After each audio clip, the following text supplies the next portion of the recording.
fellow creators. You're listening to Creators Life Podcast, a show that discusses everything you need to know and do to monetize your skills and expertise. I'm your host, Sona from Uteach, and today we are joined by an amazing guest, Jessica Terzakis from Terzakis and Associates, who is a former teacher, who is now a business consultant and a course creator, and who is helping thousands of creators to create their courses and programs and to diversify their income streams. So, welcome, Jessica, and thanks for joining me today.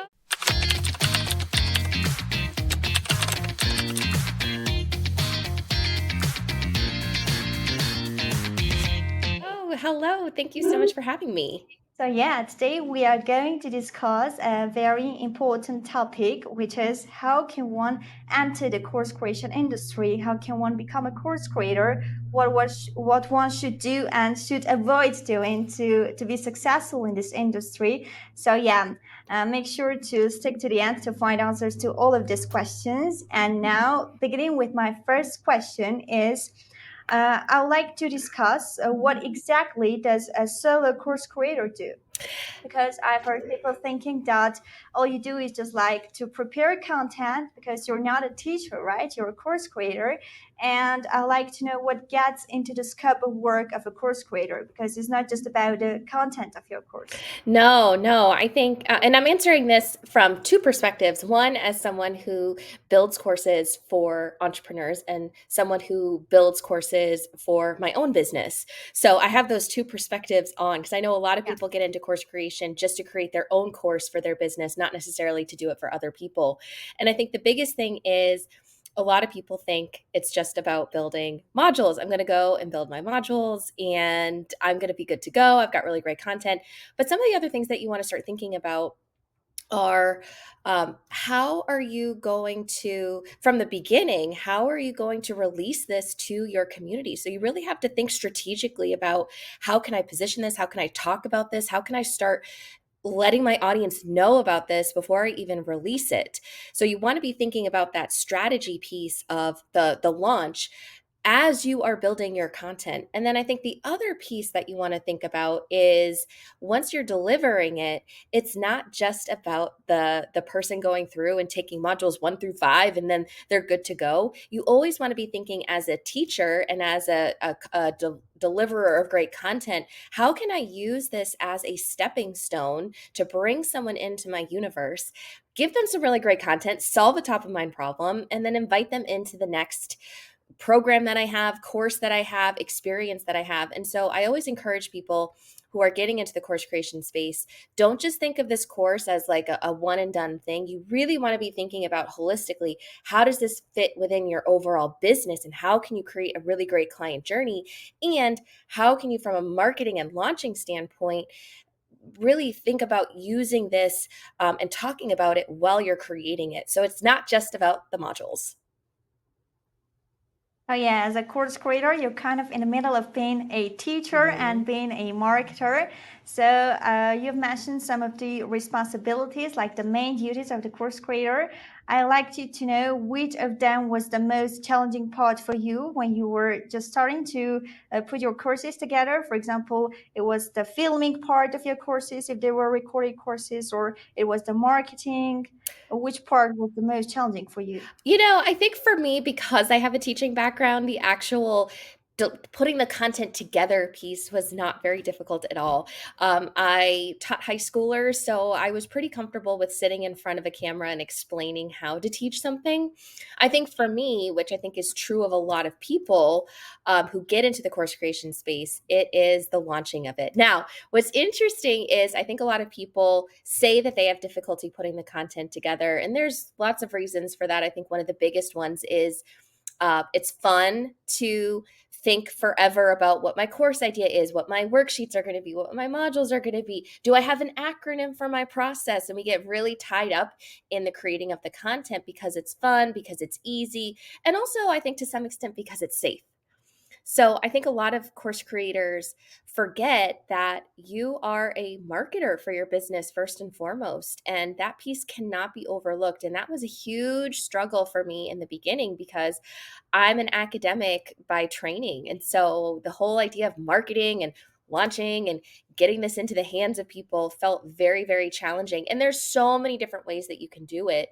And I think what works for some businesses is not necessarily going to work for another business. And so I think for most, we cannot overlook that marketing piece, because I cannot tell you how many people have come to me and said, I spent months putting this course together and I maybe made a couple $100, or I maybe made $1,000. And you think of how much time, energy, and effort you put into this.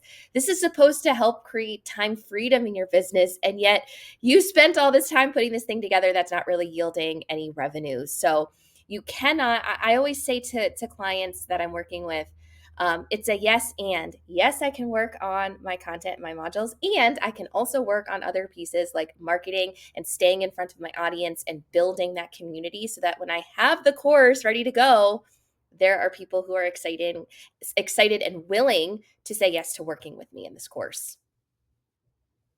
Yeah, you've mentioned that it was just a marketing part for you. And how did you make that marketing part go smoother and efficient for the first time? Do you have maybe any hacks to show, marketing hacks? Yes. So I found that for me, this was a couple years ago. At the time, I did not have a very big social media following. I didn't really have much of an email list at the time, but I had this course and I knew that I had something that I wanted to teach. And I suspect that's what a lot of people listening to this are also experiencing. And so the idea of, you know, combining collaborative efforts with, JV partners or affiliates, or trying to use paid ads, just wasn't, those weren't really options at the time. One, because I just didn't have the connections to people who could share my course. And two, I didn't have the budget to, just drop, thousands of dollars on some ads. And so what I found with launching for me, and I think what's really helpful for someone listening to this, is those are just examples of ways that you can launch a course. There's so many different ways that you can do this. And my hack or my tip would be speaking. Speak about your course. Now, this can look like a lot of different ways. And I think some people may be listening to this because you don't often hear this associated with a course launch. People think of launch and they're like, oh, it's through JV partnerships, or oh, I'm launching through this webinar that I've paid lots of ads to get people to register for. But I spoke on people's stages, I spoke on social media lives, I spoke on people's podcasts. I went on a speaking tour and talked about my course, and I found for me at the time that yielded far better results. Like my very first course launch, I spoke on somebody else's stage and I filled it with 50 clients, right? I filled my course with 50 clients, which yielded a better result than a lot of people who get into I'm going to go online, I'm going to do this through social media, I'm going to do this through just paid ads. That probably worked like 10 years ago. It doesn't necessarily have the same impact now. And so my greatest recommendation is for someone who wants to teach, chances are in the boundaries of a course, chances are you're going to be a great speaker. And speaking is such an easy pathway to launching and filling a course. I highly recommend it. Yeah, yeah, exactly. Because with social media, you have to put so much time and effort for people to trust you, for people to get to know you. Whereas where you speak directly on the stage, it's much efficient, I think. Yeah. Well, and here's also the thing too, if I could add one more point to that. I think, Yeah.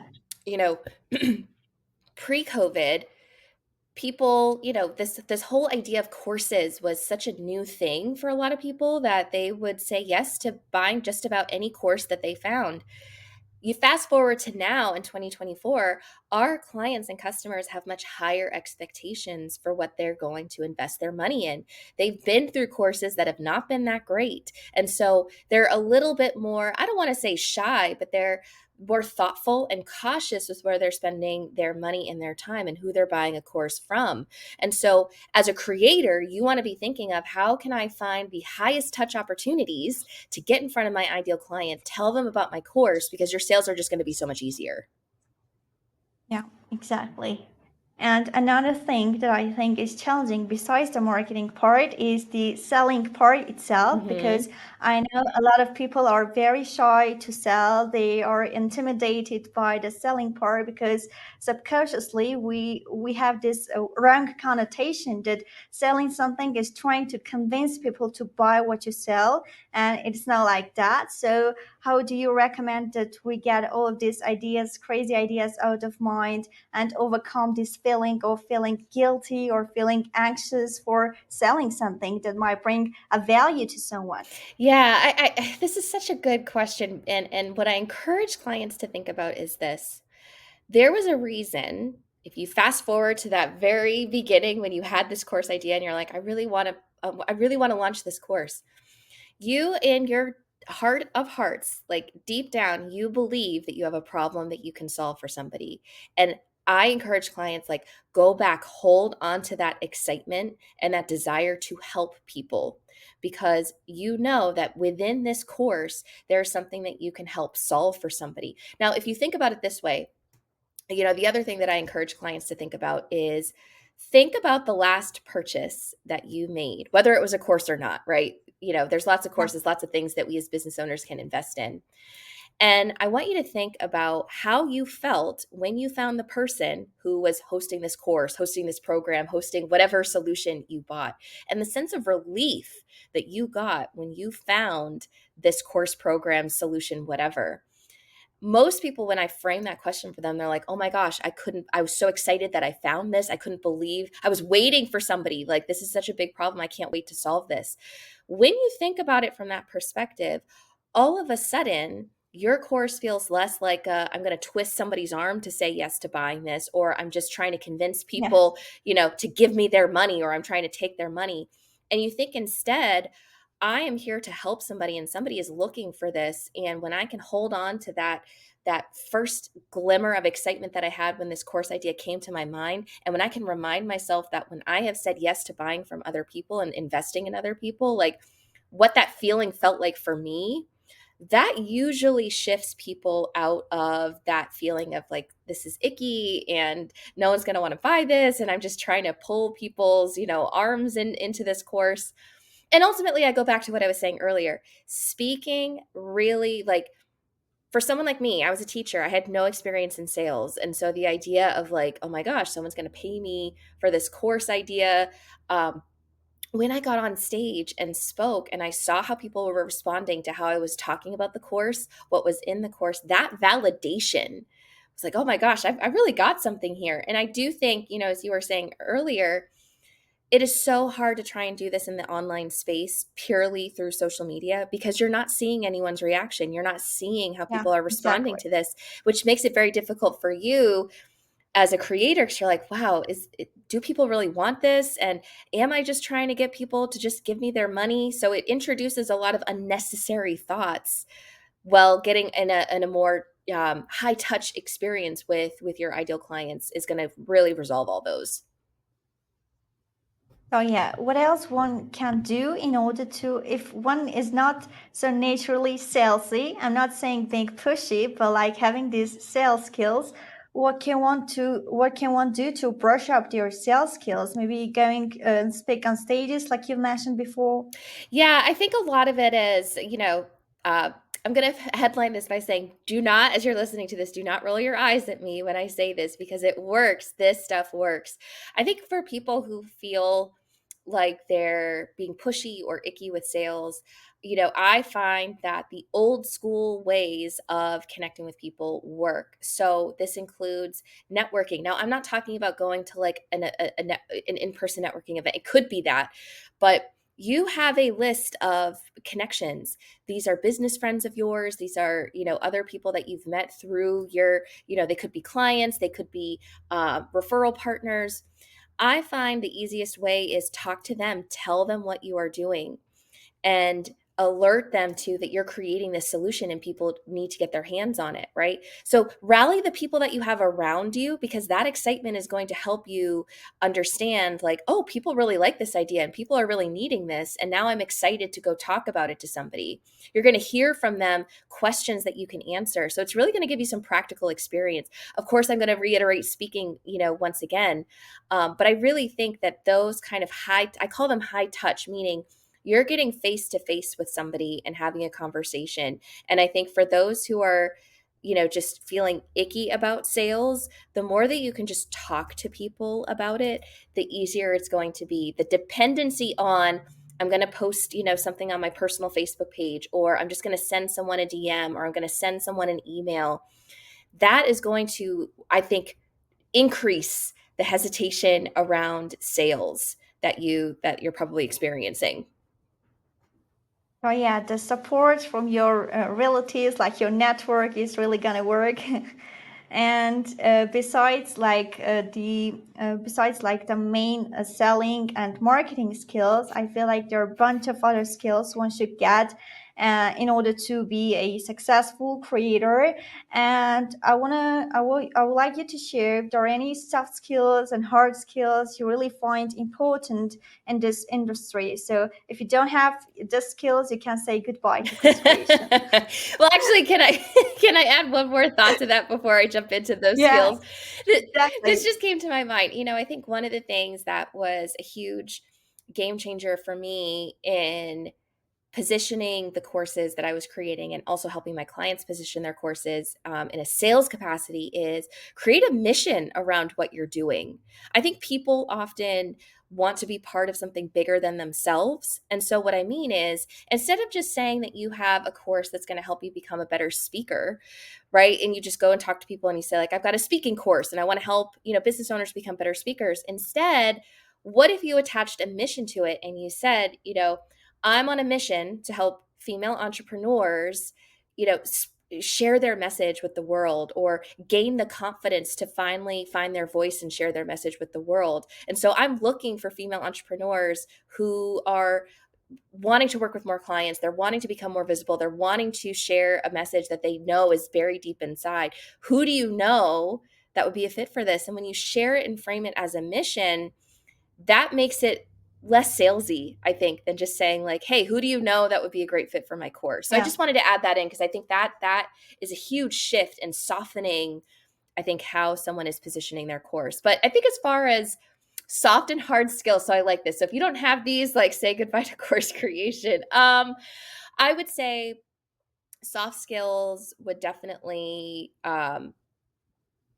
oh shoot, I could go in so many different directions with this. All right, so I'll keep this simple. I think as far as, putting content together, I think one of the skills you have to have is, this is not a set it and forget it kind of experience. I think there's a lot of marketing out there that's like, you put a course together, you Yeah. hit publish, and all of a sudden you don't have to touch it ever again. So I think just appreciate that either you are going to have to consistently update and tweak the course to just keep up to date with the content and meet your clients' demands, or you're going to have to hire someone to maintain this and tweak this and keep this updated over time. So just understand that this is always going to be something that you are engaging with. There's truly no such thing as passive income with the course, right? So someone is working on it, whether it's you or somebody else on your team. I also think too that, now that you have this course, you really have to tighten up your system around the client experience. I think a lot of people just assume that, oh, someone bought my course, it's up to them, they'll get through the modules. I've got some great content, but my thinking is it's a huge missed opportunity if you are not creating a client care experience around your course, ensuring somebody starts from the beginning and moves through the end. And that can, be you managing it. It could be, again, somebody on your team managing this, but really keeping in touch with the clients, seeing how they're progressing. And I think that as people go forward in buying courses, they're also looking for, an experience, right? So what was the experience like Yeah. working with this person and being in this person's orbit? Do I just feel like a number? So that's one of the other things that I would highly recommend. And I also think too, to some extent, you cannot get your feelings hurt. If we're talking about a completely passive course where you are not live and engaging with the clients, um, you're going to have to get used to, I think, some of the statistics around people are, there are going to be a good number of people who don't finish it, who don't start it. It is going to probably Yeah. drive you crazy because a lot of my clients will come to me and they're like, I don't understand. How can we increase the engagement rates? And obviously, there are certain things you can do. You can tighten up the content.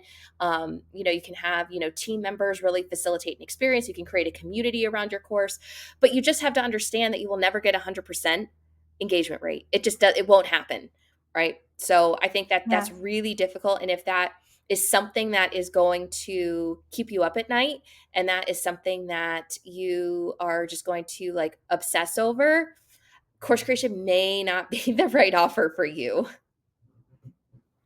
Okay, so uh, let's move into the steps of becoming a course creator, if we can call them steps.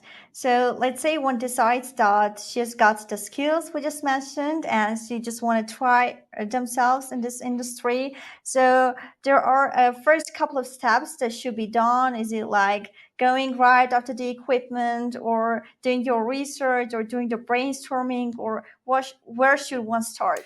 I think if one is starting for the first time, my recommendation is to keep it simple. I think a lot of people go for like the flashy tech, like do I need a studio? Do I need to buy this equipment? Do I need all of these, do I need like to buy a camera for this? I think that's probably like 3 steps ahead of where you need to be. My greatest suggestion, as you mentioned, is start with your research. Validate your idea before you get too far into it, because it is very easy for us as creators to sit behind our computer and obsess, as I was saying earlier, over our modules and our ideas. And I've seen so many people come to me with these ideas that they've been brainstorming and putting together. And I'm like, does anyone want to buy this? And so your Yeah. research can look like, literally you just looking at other people who are creating courses on your topic, not copying what they're doing, but seeing like, well, how are they framing it? How are they positioning it? And are they successful? Because if people are buying that, chances are they may buy a variation of what I'm creating. It could be having interviews with people and ideal clients who would potentially buy your course. Now, this sounds like work. This sounds like boring, like, well, I don't want to do that. I just want to build the course and get all the tech set up and, make my videos and my portal.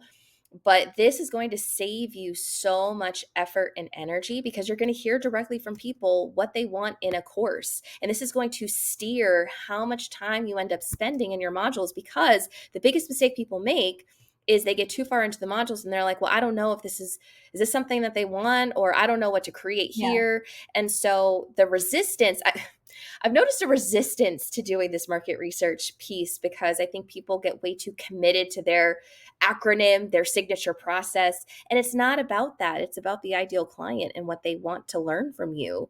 So you have to be open-minded to that, the possibility of something may shift in your course. Like, don't get too emotionally attached to your content and risk it not selling well or performing well. So the market research piece is absolutely the first step. And I sat there for a reason explaining that, because everyone wants to skip that and get right to the techie part. Do your market research. Related to your market research, you have got to consistently build your audience. And again, people will go into a phase where it's like, I'm just in creation mode. I'm just building a course. And so I'm going to sit behind my computer and build my modules for 6 months. And then when it's done, I'm going to go launch it. So you could probably Yeah. anticipate the disaster that's on the horizon, because you're like that. You have to be building an audience, talking about what you're doing, giving some sneak peek behind the scenes. And when I've seen clients do this, where they're talking about the journey of creating the course, they're dropping kind of breadcrumbs or hints as they're putting it together, they're much more likely to get better results than someone who tells their audience nothing about it until it's ready to launch. So you build the community. That's the second piece. You're consistently doing that day in and day out, whether it's on your email list, whether it's on your social media platform. And then as far as putting the content together, um, You could do this in one of two ways. I think for some people who they like fast action, they like getting things done. I kind of like a down and dirty kind of beta. It's like, well, let's get this together. Let's record some videos on Zoom. You can pre-record all the videos on via Zoom and upload them in a portal, and just you can use Google Docs for your worksheets. And you're not selling it at a premium. You're telling people like, this is my first round, right? Yeah. I'm going to get lots of feedback. You're going to get an amazing experience. There's that. I recommend that approach as opposed to the like, well, let me go to a studio or let me get all this fancy video editing and let me do all this, because your content is a living, breathing thing. So the faster you can move through putting your content together, the faster it's going to get out the door and into the hands of your ideal clients. So it's people listening to this are probably like, well, that doesn't really tell me how to put a course together, or how to put my content together. Your content is honestly one of the last pieces you should be thinking about, right? So that's why I answered it in Yeah. that way. Yeah.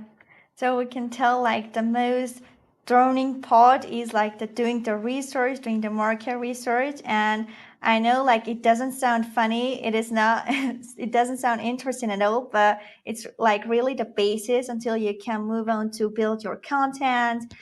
And then, yeah, of course, the marketing part, which is really important. Before you can put your course together, it's really important to get into that as well and build your audience. And all this sounds like lots of work for someone who just wants to start. And I've heard some people like try to get a mentor. Mhm. Do you recommend like getting a mentor, and where one should look for a mentor, and how to understand that this person is the one that is going to help you? Yeah, I think about your point about the work. I think one of the things, for those who are thinking like, wow, Jessica, that's going to take me like 6 months to do. It doesn't have to. The market research and the just, validating your idea, that can take a week or two. That's it. Right? It really doesn't have to be this labor Mhm. intensive process. So I did want to address that this doesn't have to be this like, well, I'm not going to create my course for another year because I've got to go spend 6 months doing market research. Like, that's not the point I was trying to make at all. I do think that having a mentor is a great idea. I think this is going to be something that you find through. It's going to be easier to find a mentor, I think, through a warm network of people. So, for instance, there are so many communities. Usually, I have found mine through paid communities, whether it's a membership that I've joined or a paid mastermind that I've been a part of, and there's somebody who's done something that I aspire to do, like launch a course, and they've not only grossed multiple six figures, but maybe they've done a seven-figure launch. So I think in those instances, that's how you find someone who's going to really um, mentor you in the way of giving you some guidance. I think just straight out cold outreaching somebody on social media who's done a launch and they don't know you, they don't know who you are. That's a very some people may be bold enough to try that. That would not be my approach to finding a mentor. I usually like doing the pay to play model, and I found some incredible mentors and connections through those. So that would be my recommendation if you're looking for a mentor. Oh yeah, you've mentioned that you can find a paid mentor or look into paid communities. Hmm. That is why I also like to speak a little bit about the budget. Do you think that creating an online course requires this much extensive budget, and can one actually make this big course happen with even if one is on a tight budget? You know? I think it's really good. It's going to vary massively. And here's what I mean by that. If you are someone who's like, I'm on a tight budget, it's just me, I've got this course idea and I really want to launch this, you could very easily do this with keeping the tech very simple. Zoom, you probably already have an account for. You can find a tech platform that is not going to break the bank in terms of a monthly budget. And you can be disciplined enough to say, I'm going to put the content together. I might have someone on Fiverr design the worksheets for me, or I could just use a simple Google Doc. And you'd be surprised how little you can spend. It's just going to be a little bit more effort on your end in terms of getting out there and speaking, networking, finding those opportunities and connections to launch the course. But I've seen people do this for very, very minimal budgets, like a couple $100s. Now, there are other people, you got to know yourself, right? You got to know yourself. There are other people who are like, if it's left up to me, I will never get the course content done. I have no interest in setting up a portal. And so I'm going to pay someone to do all of that, you know? So there really is a spectrum, I think, in terms of what this can look like. And so it all works. I think you just have to know, what do I have at my disposal? What am I willing to do? What am I not willing to do? And I share a lot of this as a cautionary tale, just working with like, gosh, it might be thousands at this point that I've like worked with in groups and spoken and facilitated workshops. Like this is more of a cautionary tale of, you know, you've got to know what your limits are in terms of what you're going to do well and what you're not going to do well. And if you're aware of that going into it, then it's not going to be as challenging as like, oh, shoot, it's been 6 months and I still haven't recorded the videos because left to my own devices, it won't get done. Yeah, Right. exactly. And yeah, besides the budget and skills and everything, I feel like what keeps people from making their idea into reality, bringing their course idea into reality, is that they believe if someone already has a successful course on this topic, then my course is not going to work. For example, I might say, oh, look, Jessica Terzakis has this amazing course on how to build email funnels. That means that my beginner course is not going to succeed.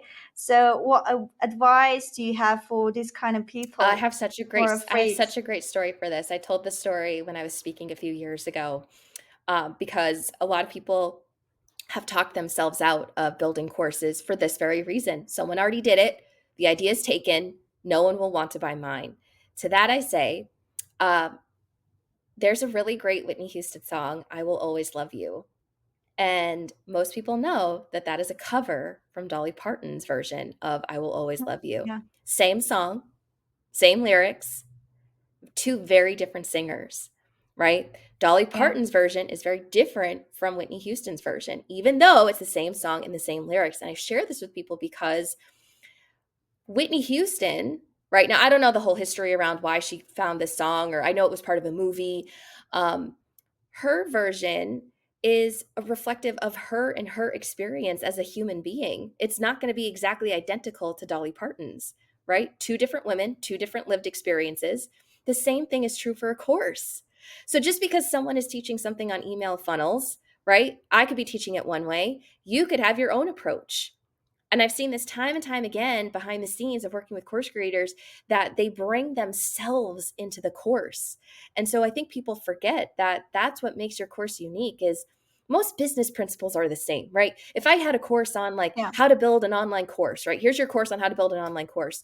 Chances are I'm probably going to teach by and large the same principles that somebody else is going to teach. What's going to make mine special and unique are my experiences, my examples, my stories, the experiences I've had working behind the scenes with clients and saying, like, when you launch your course, try this instead of that. And I think we discount this in putting our content together, right? Oh, people just want the content, they just want the information. And we forget that infusing who we are as human beings and people into our courses is why we buy. So I think exactly. that's why I love this idea of simpler launches where you're speaking and having high touch connections, because people are going to see you first and they're going to say, I want that course from her because whatever she said about this, like she gets me. I want that course right now. So that's what I say to people who are potentially talking themselves out of putting a course together because someone else has the idea before they did. Yeah, because you're not gonna reinvent the wheel or something. Because chances are, if you're creating a course, there is like a 90% chance this course idea exists. So yeah, it is your experience that truly differentiates your course from the others that are there on the market. And my next question is, we've already spoken about the research part.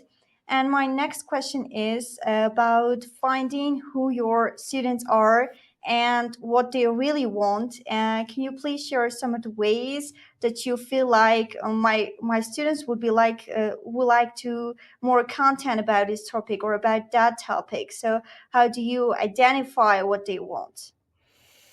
Are you referring to like when you're speaking to them? Like, what are you asking them? Yeah, to find out the topic that could really interest your students. Yeah, I mean, there's lots of different tools.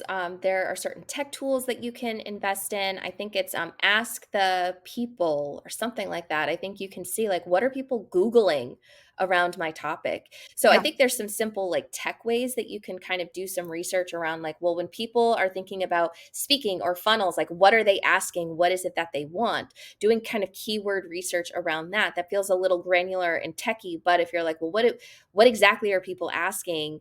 You can do it that way. As I mentioned with the market research interviews, I love asking people like, what's the biggest problem you're trying to solve right now? Have you bought courses or programs on this topic before? And they will tell you. And they're going to be very honest with you about their ideas, what they're trying to solve, what experience they've had. I also try when I'm speaking to somebody, I will ask them, what experience are you looking for in an online course? What is it that you want? I think there's lots of ways that you can tiptoe around having direct conversations with people, but the more you do that, the faster you're going to get the answers you want and the better course you're going to create in the end. So I say, keep it simple, to have reach out to like 5 to 7 people, ask them what their biggest problem is, if they've tried buying courses on this topic before, what the course's name was and what their experience was, and less to you know get dirt on the other course creator, but more to find out like, what are you looking for in a course that I can create for you. Yeah, exactly. For all these ways, I feel like asking people directly is one of the most straightforward way you can get that. We avoid it, we really And do, and I think, it's one of those where even my most successful clients, so I have clients who have scaled into the 7 figures at this point with their courses and programs, and they still do this. They still have conversations with their clients, with their community around like, what are you looking for? What is the top of mind problem? It's not something that you just do at the very beginning of your business when you're trying to figure out what your first offer is. It's one of those skills that never goes away. yeah. And I think we look for other opportunities to get into tech and use online stuff, and it just prolongs the process. Like, let's nail this down in like a week, get the answers you need, and then get into the creation mode so you can spend maybe less than 3 months putting this together. Yeah. So assuming we have done all this research and all the all this part is done already, so we have come to building like the main outline and the main curriculum part. So my first question is, how does the curriculum is different from the outline? Well, the outline is just strictly like, here are the 5 topics I'm going to teach. Here are my modules. Here are my lessons. It's 5 things. If it's email funnels, it's like, one module is going to be on your lead magnet. One module is going to be on, what your funnel, like how many steps you need in your funnel. Like, it's literally like the technical pieces of what you're teaching. Curriculum is when you think about, well, how am I facilitating a learning experience here, right? So when someone enters my course, they are going to be hungry and ready to go. They want the content. So what is the experience going to be like? Is there a community? Is there opportunities to get on live calls with me if possible? What are the worksheets looking like? So I think curriculum is more about the experience they have going through the course than just strictly like what my outline of my 5 to 7 topics is. And what goes into the curriculum? Well, the curriculum includes, so as I was mentioning, it's looking at, okay, what does the onboarding process look like? So someone says yes. What do they get, like a little bit of homework before they get started with the first module? Once they get to the first module, what happens? So it's the communication around your course. It's the accountability around your course. It's the touch points they have with you as the teacher. And so these are all really fun ways. This is where things get fun, because then you can really think about, well, what experience do I want my clients to have? How are they going through the portal? How are they engaging with me? Are they engaging with their peers? So those are some of the fun things. And it varies from person to person depending on what they want to experience, what they want their clients to experience. Oh, yeah. So maybe do you have any tips for people who want to build the curriculum, or maybe there are any pitfalls you want them to avoid? Do not give everything away. Do not give everything. Remember, right? So if you think about an online course that is strictly passive, like there's hardly any interaction with you, people are hungry right now to solve like specific narrow problems. The narrower the problem you can solve, I call them mini courses. They're really, really popular right now because people want to get in, they Exactly. want to binge something fast. You think of a Netflix show, they want to come in, targeted problem to solve, get in, get out, and move on to whatever the next offer is. If you give everything away, meaning it's not just, I'm not just going to show you how to build your lead magnet funnel, I'm going to show you how to build every single funnel you ever need for the rest of your life in this one course. Those days are gone, and you're going to overwhelm your clients, and you think from your heart like, oh, I'm helping because I'm giving everything away. It always backfires. It always backfires. This is when people on the other end, the clients, they disengage, they get overwhelmed, they don't follow through, and they don't ultimately, they don't stick around, and it's a huge missed opportunity for both. So that would be my recommendation. So yeah, do the outcomes, does your main premise go into the curriculum? Did I get that right? Yeah, so you've really got to think, I this is my teaching background. I work backwards. I think like, what is the ultimate goal of this course? What do I want them to do, be able to do by the end of it? And then I work backwards. And that is my goalpost. It is my northern star. I work from that. And that's the piece that you really have to be careful about, because you got to think about, am I trying to have them do way too much in this, right? The more narrow the problem, the more specific the problem you solve, the hungrier people are going to be when they sign up for your course. Yeah. So thank you for sharing Mhm. that. And also, moving from the curriculum part, we also discussed that when one starts to create a course, they also think about the tech part, the platform part, and everything. So a little bit about the platform part. How one can choose a platform, or are there any features that you prefer more? What features do you prefer more or prioritize? There's so many different platforms out there, and I think it Exactly. doesn't have to, I don't think it has to be. This is where people get stuck, right? They're like, well, let me take 3 months to figure out which learning platform I'm going to use. I think really the features I look at is, number one, you got to look at your budget. There's lots of different platforms. You got to think about, um, what can I manage each month, while I'm building this course and when I launch this course, so that it's not eating away at my profits. So that's usually the first piece. It's the budget, it's the community, I always look at user experience. So when someone logs into this, is it very clean looking? Is it easy for people to navigate and get around? Does it look polished? So those are usually like the big three that I look at. Oh yeah, thank you. I just want to mention that a Uteach team has created this kind of resource where you can compare like 60 plus platforms together, look through all their features, their pricing, their functionality, Mhm. and everything you need at one glance. So you can find that link to that page in the description if you want to check out the platforms and explore what platform will best suit for you. And yeah, to kind of summarize all these points together, I would like you to share a piece of advice or several tips maybe to people who just want to start creating their courses and who are making their first steps in this industry. Yeah, I would say this to you, and this is coming from my heart. You came up with this course idea because you truly believe at the end of the day that you can solve a problem someone is experiencing. You have this experience, this knowledge, this know how. Don't hold on to it. Do not keep it to yourself for months on end. My biggest recommendation is to get this off the ground. It may not be the most beautiful in the beginning. It may not be the neatest in the beginning, but that's the beautiful thing about courses, is that you can always go back and tweak the content. The most important thing is you've got to get this in the hands of the people who are literally searching for you and searching for the problem you solve.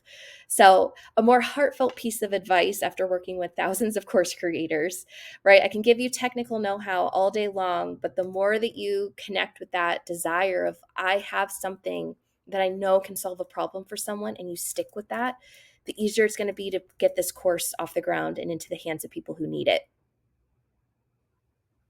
Oh yeah, thank you.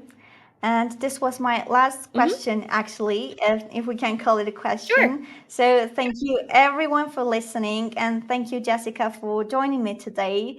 That's it for Creators Live today. If you have any questions that you need answer for, you can leave them in the comments, and our and Uteach team will make sure to answer all of them. So you have your first course done.